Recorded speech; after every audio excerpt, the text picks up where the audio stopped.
Pourquoi est-ce que la sexualité serait plus afro-noire alors que l'histoire de la sexualité, les harems, les geishas, Rationnel, c'est aussi pour moi tenir compte de l'irrationalité. Donc je suis rationnel, mais en sachant que le rationnel ne va pas sans l'irrationalité. Parce qu'effectivement, je suis d'accord qu'il y a des choses qui ne s'expliquent pas et qu'on ne pourra pas expliquer.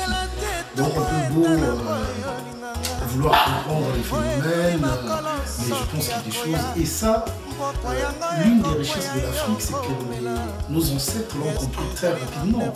On a compris qu'on ne pouvait pas tout voir, on ne pouvait pas tout expliquer, qu'il y avait des choses qui restaient comme ça, inexplicables. Mais voilà. En même temps, on revient sur justement le fils. Je veux dire, quand on se plante en Occident, quand on se plante en Afrique, tu trouveras toujours des jeunes qui vont être réfractaires à la culture à un moment donné, d'un instant, elle est en opposition avec une évolution. Deux jeunes qui s'aiment, qui s'en fichent de leur couleur, qui s'en fichent de la vie des parents. Non, au détriment même de la... Et même, c'est même pour ça que des fois, il y a des choses confondues, des choses extrêmes. Et je sais que je vais aller passer l'été en boîte, à manger des brochettes, à m'éclater, à retrouver des amis. C'est régalé, le billet d'avion c'est 400 €. Quand tu commences à mettre c'est aussi 1200 €. Tu vas pas en vacances chaque année. Ça dépend. Quand tu prends avec Brazza, l'enfant, par rapport à l'Afrique, c'est aussi le regard. C'est pas que du confort, c'est pas que la fête, c'est pas que la pauvreté, mais c'est le regard.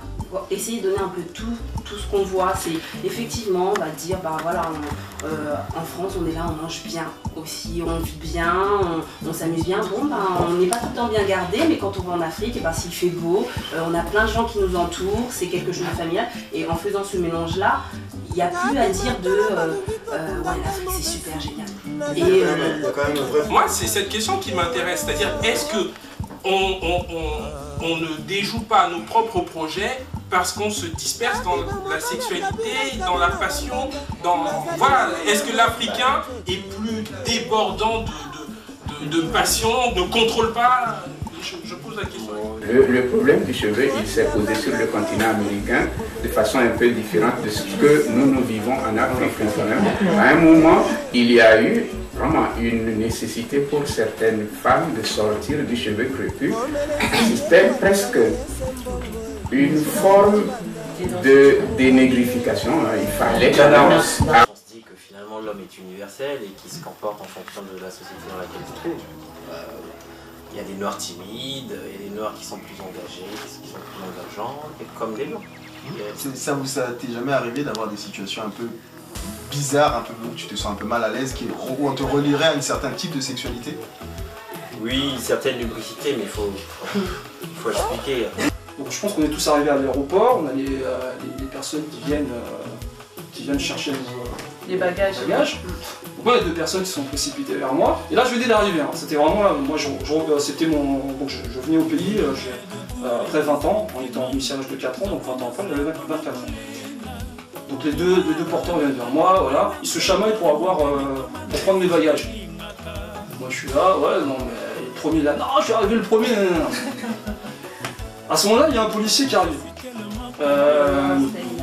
qui prend parti pour une des personnes qui est venue chercher pour prendre mes bagages.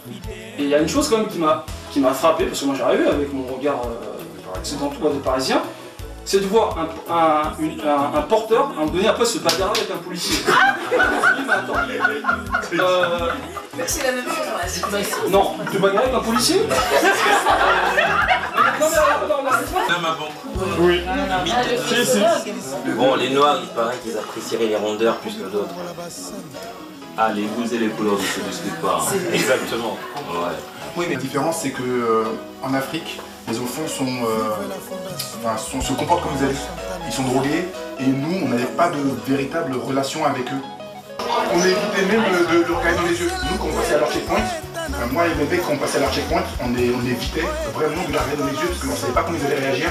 Et pour éviter que ça dégénère, on ne les regardait pas dans les yeux, on essayait. Les adultes qui les manipulent, c'est les adultes qui les manipulent, mais c'est vraiment très difficile.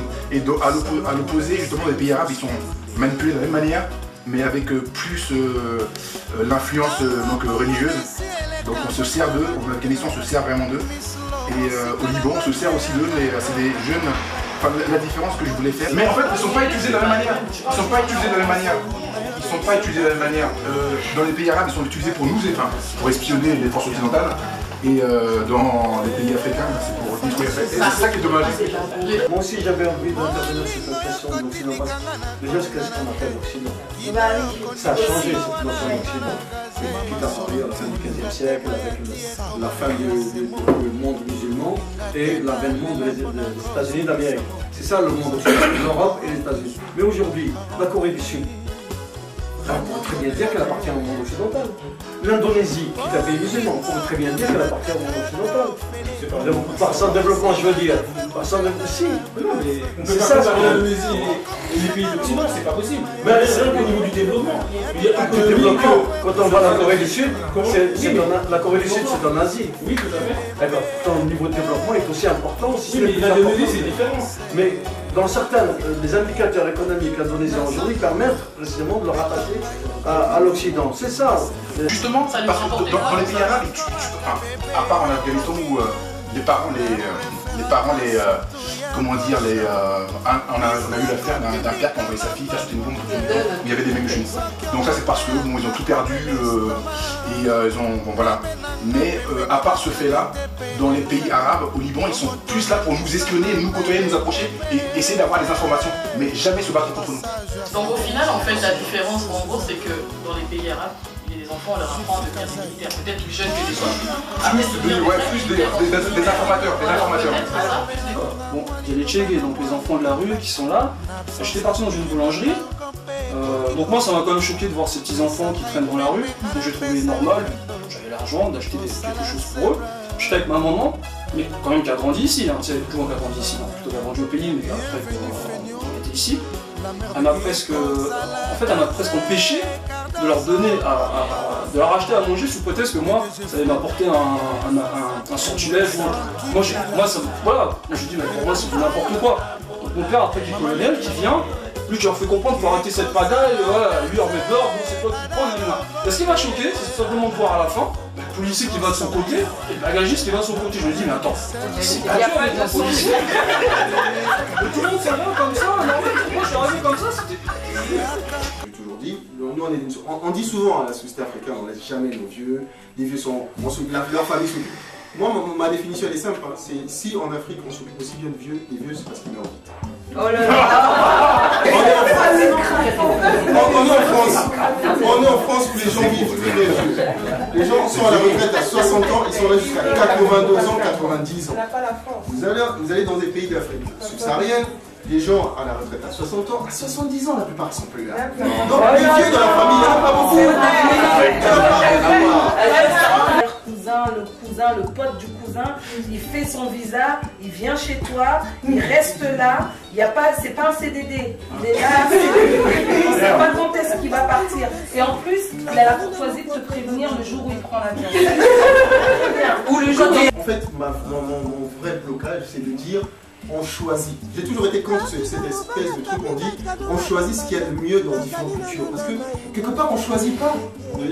Voilà, c'est que à partir du moment où moi j'ai été éduqué dans un environnement qui est là, la culture occidentale, mes choix sont déjà conditionnés, sont déjà orientés.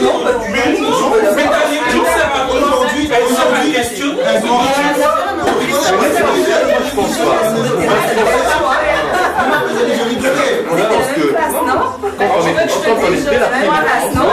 j'ai connu cette espèce de truc de fétiche là où t'as le garçon le plus crâne d'école, on dit lui il fait des fétiches, rien qui te regarde, tu tombes par terre, et franchement, ça marchait les bouteilles. Dans ce sens-là, vous savez, aujourd'hui à Valencia, en Espagne, cette ville espagnole, tous les jeudis à midi, tous les jeudis, qu'il neige, qu'il vente, qu'il fasse froid, soleil, il y a 5 hommes habillés en noir comme ça, comme des robes d'avocats, qui viennent devant l'église, dans la porte de l'église, et c'est le tribunal des eaux. Et ils décident devant les gens comme ça, en public, comme quoi, de régler les problèmes. Ils règlent les problèmes dans la vallée de la Touria, autour de Valence. Et ce tribunal des eaux est il n'y a pas, par exemple, si vous avez un problème d'eau, c'est pas le tribunal civil qui le règle. C'est ce tribunal-là qui est juste conçu par les paysans du coin. Il existe depuis 902. Il a été créé par le Hakim II. C'est-à-dire que voilà ce que vous étiez en train de dire. Quelque chose qui est venu de la civilisation arabo-musulmane, qui a été pris par les Européens en Espagne, et c'est quelque chose qui a été repris par l'UNESCO maintenant, qui demande à ce que dans le monde, quand on veut régler des problèmes d'eau, eh ben, qu'on fasse comme le tribunal des eaux de Valenciennes. Je connais aucun adulte quand il va, en tout cas au pays, qui s'amuse pas. Donc, généralement, après ça dépend. Ça pense si tu vas pour un deuil, c'est sûr que tu vas pas. Etc. On rigole encore au téléphone. Le scapin, moi je suis toujours mort de rire. Le scapin tabasse son maître, tu vois, par exemple. Ou quand il rappelle à l'autre que quand vous êtes venu tous ces coups de bâton, etc., sur la plainte, quand il le répète, et ça devient comique, tu vois. Je sais pas comment il le dit, c'est pas beau, mais. Et là on arrive à une espèce d'universalité de ce comique-là, qui est un comique de répétition, qui marche encore aujourd'hui, qui marche quelque chose à l'écriture pour le coup. Il n'y en avait pas un autre là que tu as beaucoup en vidéo, ça et que ça. Mais en même temps, je suis fan de Bigard aussi. Ouais, voilà, c'est ce que je dis, ça.